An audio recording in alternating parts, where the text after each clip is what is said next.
कन्याकुमारी से लेकर कश्मीर तक राहुल गांधी की भारत जोड़ो यात्रा शुरू हो चुकी है, लेकिन राहुल गांधी अकेले नहीं चल रहे हैं बल्कि सामाजिक संगठनों के लोग भी चल रहे हैं और इसमें एक बड़ी भूमिका निभाने वाले योगेंद्र यादव जी मेरे साथ मौजूद हैं।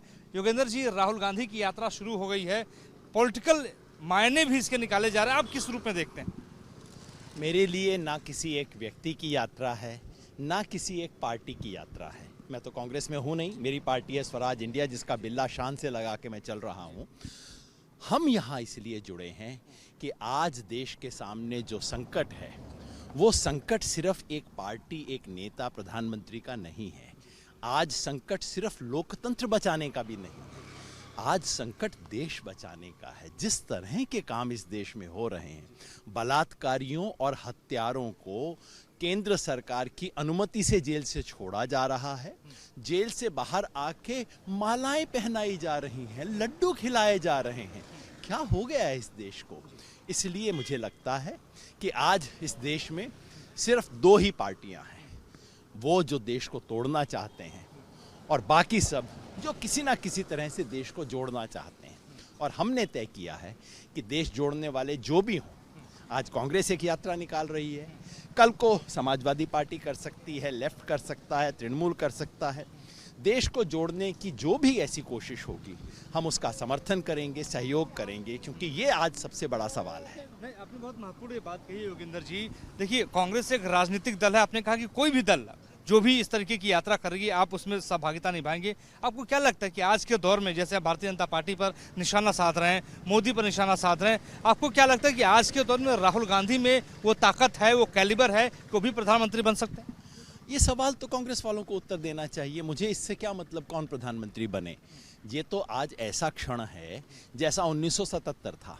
1977 में क्या सवाल था? क्या ये सवाल था कि प्रधानमंत्री मोरारजी देसाई बने या चरण सिंह बने या जगजीवन राम जी बने? नहीं, सवाल ये था कि देश को अधिनायकवाद से, डिक्टेटरशिप से कैसे बचाया जाए। और उसके बाद ये छोटी मोटी चीज़ें होती रहती हैं, कौन कुर्सी पे बैठता है, कौन नहीं बैठता, किसने किसकी टांग खींची, राजनीति में हमेशा होता है। मुझे इससे कोई लेना देना नहीं है। सबसे बड़ा सवाल ये है कि आज देश बचाने के लिए कौन कौन खड़ा है। जो खड़ा होगा उसे मुसीबत होगी, उसको शुरू में तमाम दिक्कतें होंगी। आप मीडिया से हैं, लेकिन सच बोलूं, मीडिया भी बिका हुआ है, वो भी उसके खिलाफ खड़ा होगा। लेकिन अंततः देखिए, आपकी खबर दिखा रहे हैं और ग्राउंड जीरो पे रह के रिपोर्ट भी दिखा रहा है। बहुत अच्छा लगेगा मुझे अगर वो होगा तो। आप तो यहाँ रिकॉर्डिंग कर रहे हैं, वहाँ कैसा दिखाया जाएगा वो भी जो आप बहुत अच्छी बात है। मुझे सुंदर लगेगा ऐसा हो तो। चूँकि जितने भी छोटी मोटी जगहें बची हैं सांस लेने की, वो बची रहें तो ज़्यादा सुंदर है। लेकिन जो आज विरोध करने की कोशिश करेगा, उसका मजाक भी उड़ाया जाएगा, उसके ऊपर लांछन भी लगेंगे, लेकिन अंततः इतिहास उन्हें याद रखेगा। याद रखिए, इतिहास जस्टिस जगमोहन सिन्हा को याद रखता है, जिन्होंने हिम्मत से इंदिरा गांधी के खिलाफ फैसला दिया था, जो कभी सुप्रीम कोर्ट के जज नहीं बने थे। और सुप्रीम कोर्ट के वो बड़े बड़े जज जिन्होंने इंदिरा गांधी के सामने बिछ के फैसले दिए थे, आज उनका कोई नाम भी याद नहीं रखता है। यही बात इतिहास में होगी। साफ साफ नहीं बताया कि राहुल गांधी में कैलिबर है कि नहीं प्रधानमंत्री बनने तो कांग्रेस वालों से पूछिए ना, मुझे इससे क्या मतलब। कांग्रेस वाले करेंगे, और नेता कौन होगा, कैलिबर किस में होगा, ये तो जनता डिसाइड करेगी ना। मैं कौन होता हूँ इसके बारे में राय देने वाला। हम राजनीतिक बात नहीं करके सामाजिक संगठनों से जुड़े सवाल आपसे कर लेते हैं। कितने सामाजिक संगठन जो हैं और राहुल गांधी की इस यात्रा में शामिल हो रहे हैं और किस तरीके से आप लोगों की सहभागिता है? 22 अगस्त को दिल्ली में कॉन्स्टिट्यूशन क्लब में एक बैठक हुई थी, जिसमें कोई 150 प्रतिनिधि संगठनों के शामिल हुए थे। उसके बाद एक अपील जारी हुई है, जिसको देश के 200 से ज़्यादा गणमान्य लोगों ने किया है। देश के तमाम जन संगठन अपने अपने तरीके से, कुछ ने कहा है कि वो कन्याकुमारी से शामिल होंगे, अधिकांश ने कहा है कि जब यात्रा हमारे इलाके में आएगी तब हम उसके साथ जुड़ेंगे, और कईयों ने कहा है हम अब जुड़ेंगे, बाद में जुड़ेंगे, इत्यादि। लेकिन मैं समझता हूँ देश के तमाम जन संगठन जिन्होंने ये भी फैसला किया कि यात्रा में नहीं आएंगे, उन्होंने भी कहा है कि ये यात्रा स्वागत योग्य है, हम इसके साथ।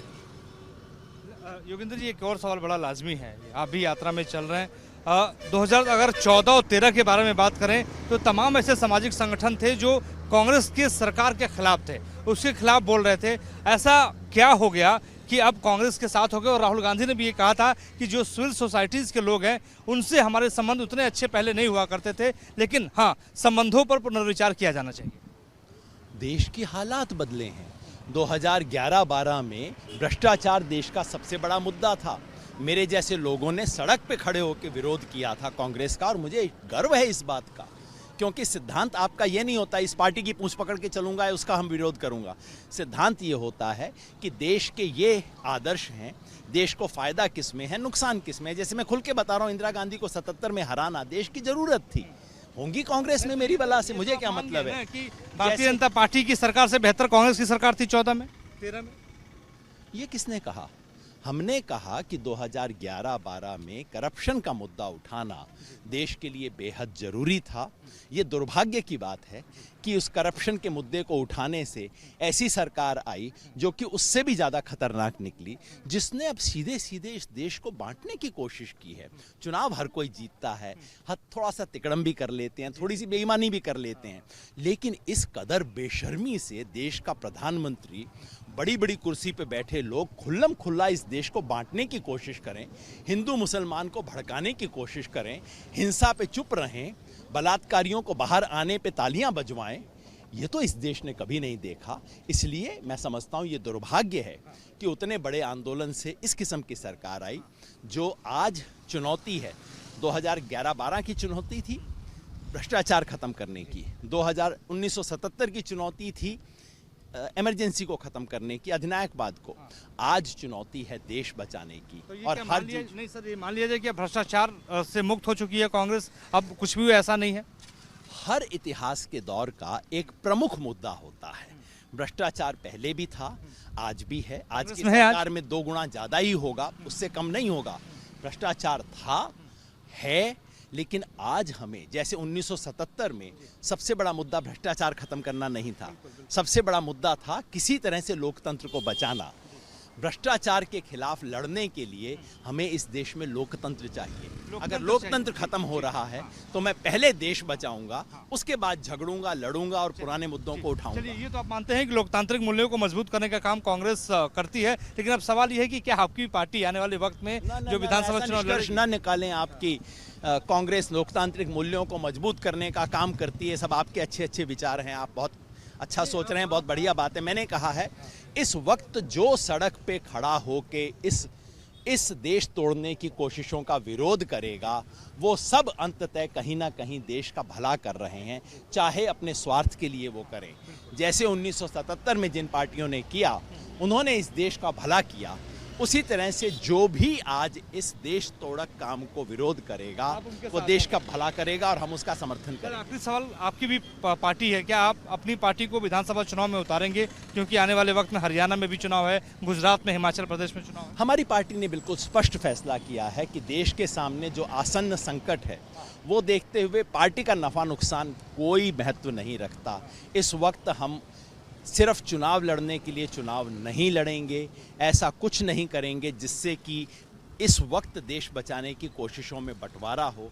अगर उसके लिए हमारी पार्टी को 4 नुकसान भी सहना पड़े, घर बैठना पड़े, हम वो करने को तैयार हैं, क्योंकि देश पहले दल बाद में। सर, बहुत बहुत शुक्रिया हमसे बातचीत करने के लिए। ग्राउंड जीरो पर योगेंद्र यादव कन्याकुमारी में भारत जोड़ो यात्रा में शामिल हो चुके हैं, हमसे एक्सक्लूसिव बातचीत कर रहे थे और बता रहे थे कि आगे की रणनीति किस रूप में, किस तरीके से भारत जोड़ो में इनकी होने वाली है। वीडियो जर्नलिस्ट जयराम यादव के साथ मोहित राज दुबे, न्यूज़ 8 कन्याकुमारी।